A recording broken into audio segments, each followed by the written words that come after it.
Hello students, welcome in our channel EduMaster.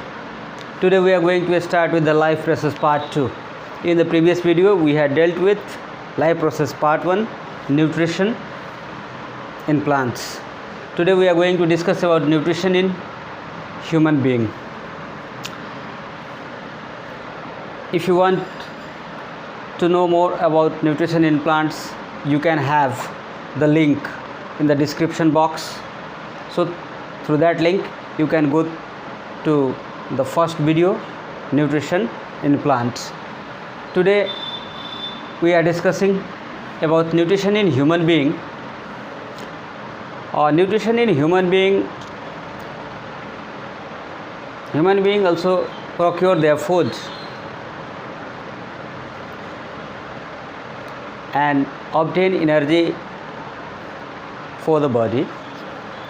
The food taken by the human being is utilized for energy production and for various other purposes.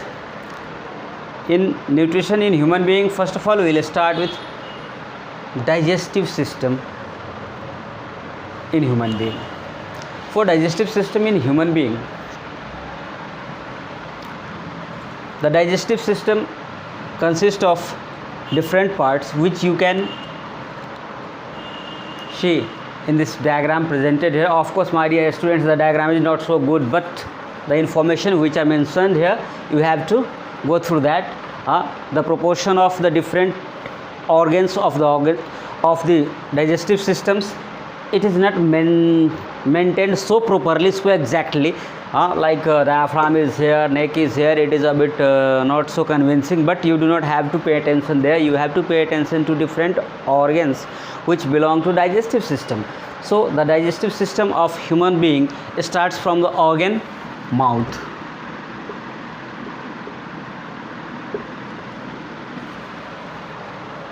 Because human being take their food through mouth.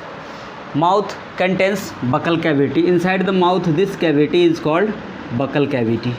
When food goes into the buccal cavity,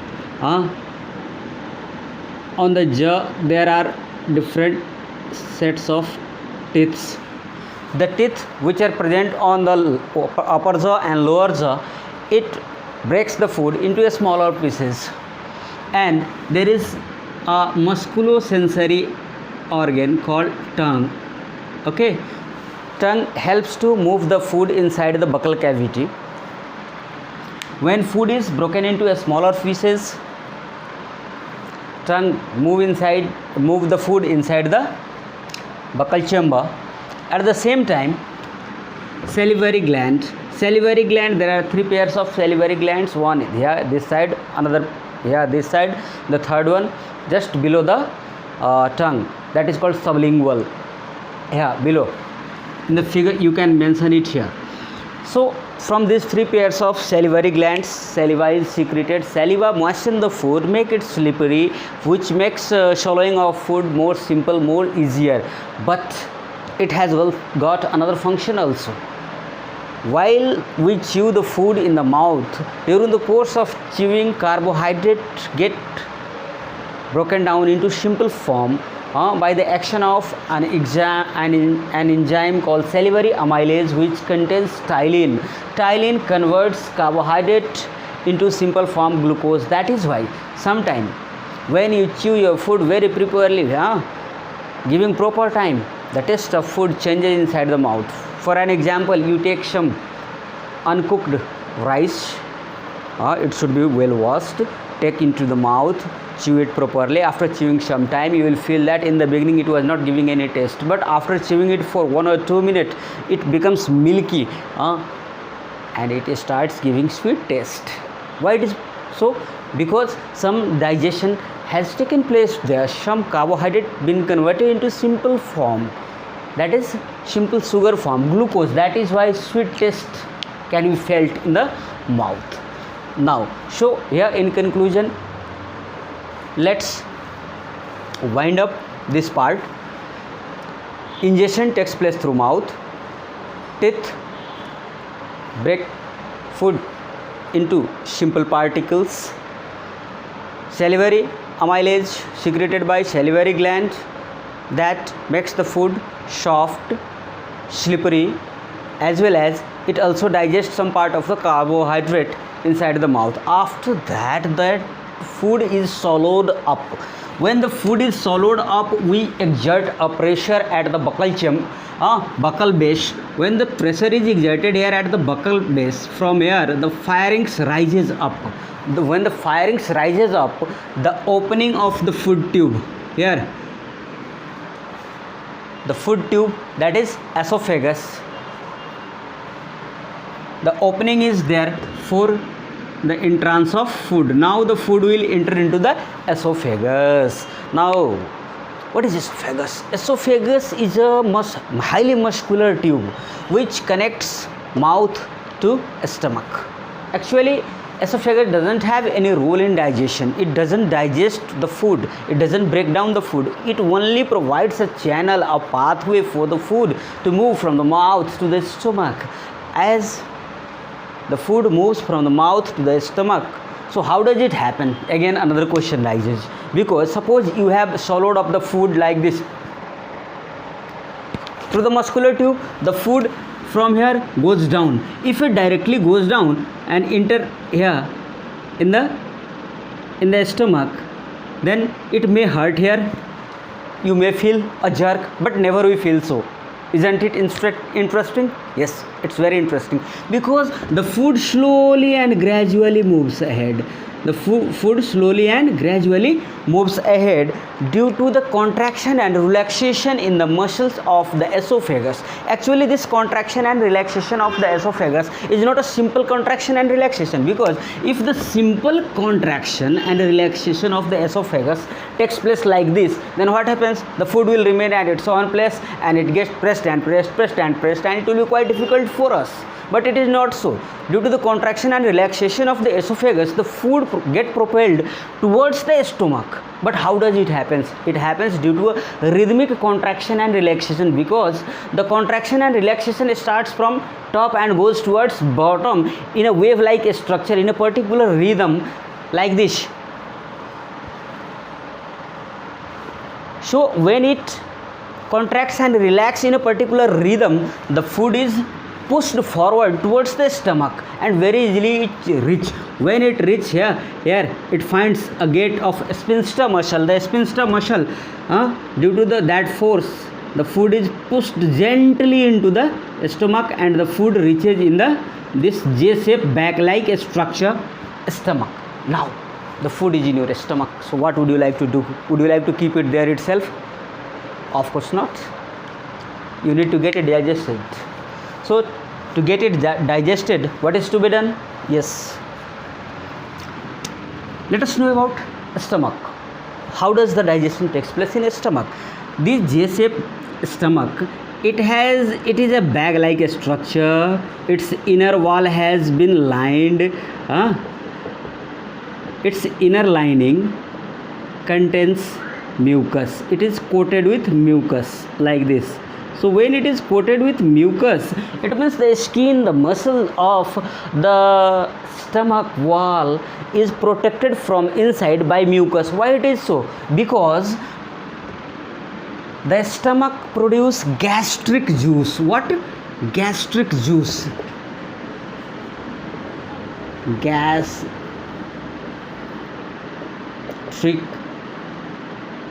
juice. From the lining of the wall of the stomach, gastric juice is produced. These gastric glands are available in the tubular form. It means just tube-like structure, but it produces juice. You all might have heard about juice. My dear students, this juice is quite different. It is not so sweet. It has got very different taste, very unpleasant taste, you can say, which you can feel sometime when you vomit out. Sometime you feel it is so bad. Do you know why it is so? Sometimes it is due to the taste of the juices which is mixed with your food, and during the course of vomiting it comes through your mouth. That is why these juices are not so tasty at all. These juices, gastric juice contains pepsin, HCl, Mucus. Pepsin, it is an enzyme which helps in the breaking down of protein. HCl is also secreted by the wall of the stomach. So HCl, hydrochloric acid, it is a strong acid. Do you know? It can burn you. It can cause corrosion in your skin. So how your stomach is protected? This mucus, a Vaseline-like substance which coats the inner lining of your stomach, that protects your stomach from HCl. That is why those people who are fond of enjoying spicy foods, after consumption of a spicy food for 10 years, 15 years, 20 years, what happens? The inner lining of the stomach get eroded. Get eroded means the structure slowly and gradually from here the mucus coating disappears. As the mucus coating has disappeared from here, so now the inner lining of the gastric wall is open to HCl, and if there is HCl in your stomach, it can easily touch the skin or muscle of your stomach. So what happens when the acid touch your muscle or skin? You feel burning sensation, acidity. Yes, acidity. What you will do? You will go in a search of antacid. So many antacids which you all might have used, might have heard their name, like very common antacid which we use in India: Digene, Visco, Gelucel MP, Pantap 40.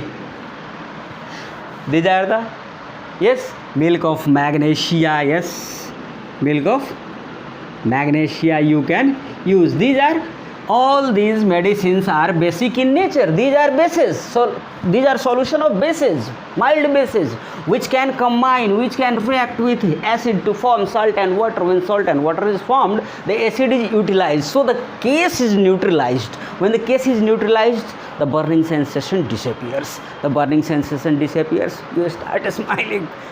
Before it, like this, of course. Now, so another function of HCl which is very useful for us. HCl maintains the acidic medium inside the stomach, because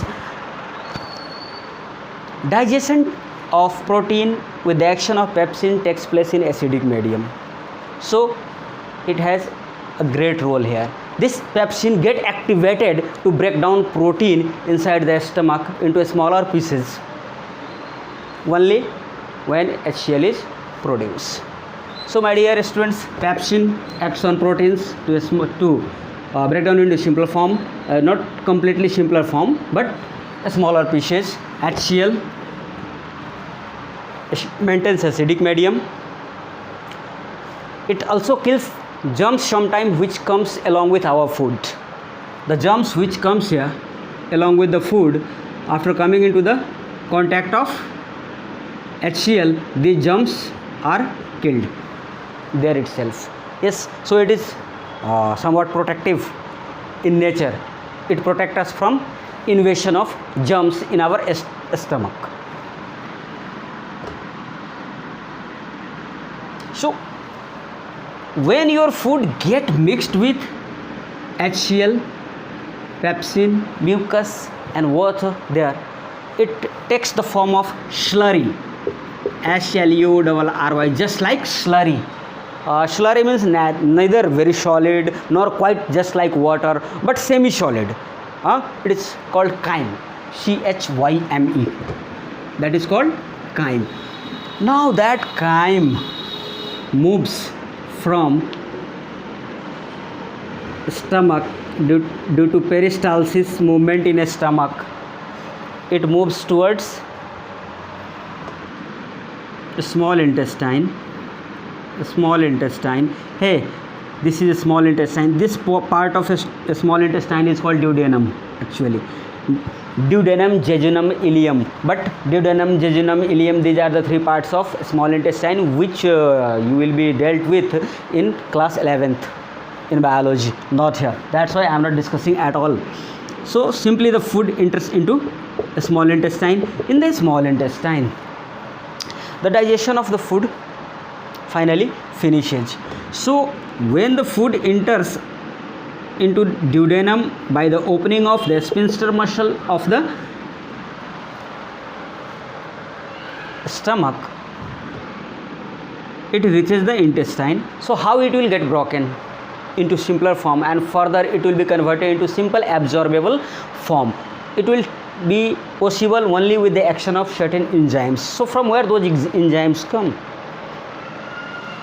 In the intestine, this pancreas here, a leaf like a structure, pancreas, it is a gland in our body which produce digestive enzyme, also it produce hormones also. So in the human body it is the unique gland because it produce a hormone which is very vital hormone known as insulin. Actually insulin doesn't have direct role in digestion, but insulin controls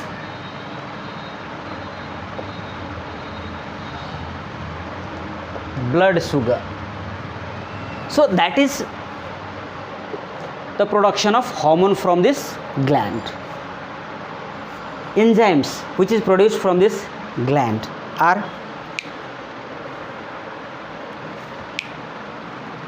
poured into the small intestine. What are those enzymes which are produced by pancreas called? The enzymes which are produced by pancreas are called pancreatic juice. What? So after gastric juice, now there is another juice, pancreatic juice. That pancreatic juice contains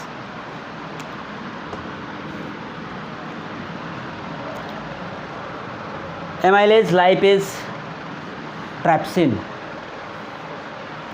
Along with this, see, this is our liver, this is gallbladder. Liver is the largest gland in the human body. It is also one of the part of the digestive system because it produces some essential thing which is very much useful in digestion. Liver produce bile. What? Liver produce bile.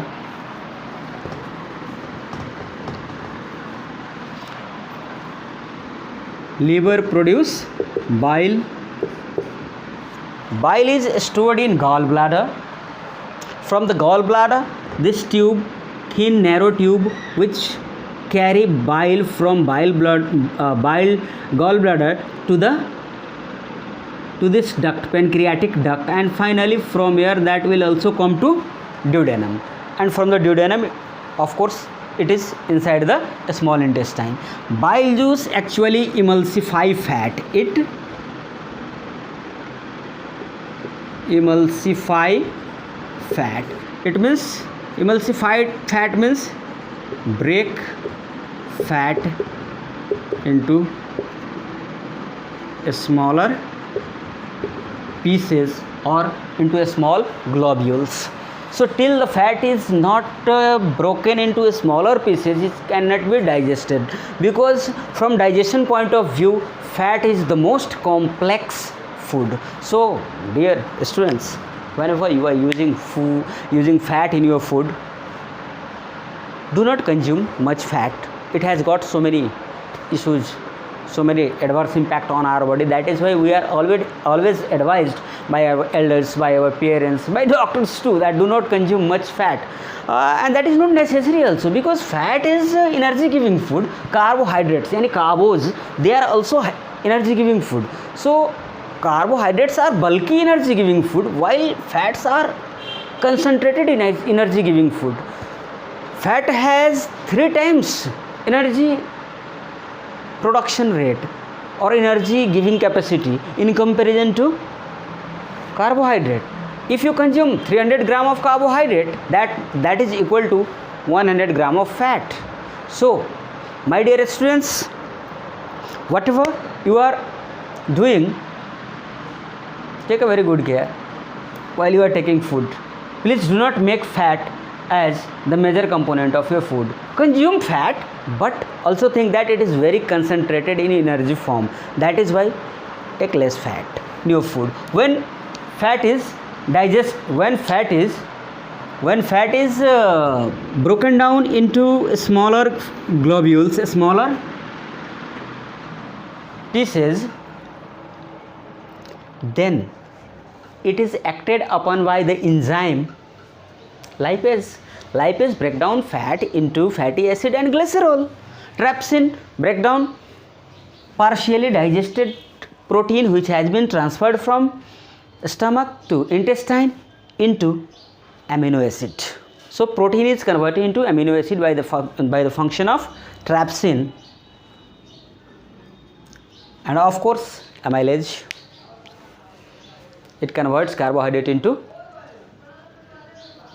what? Any guess? Of course glucose. So glucose, amino acid, fatty acid and glycerol, these are the simple absorbable form of our food which our body can digest, which our body can absorb. So now we have reached, after ingestion and digestion, we have reached to the third stage of nutrition, that is absorption. So now your food is here, it has been digested, now it is ready for absorption. The absorption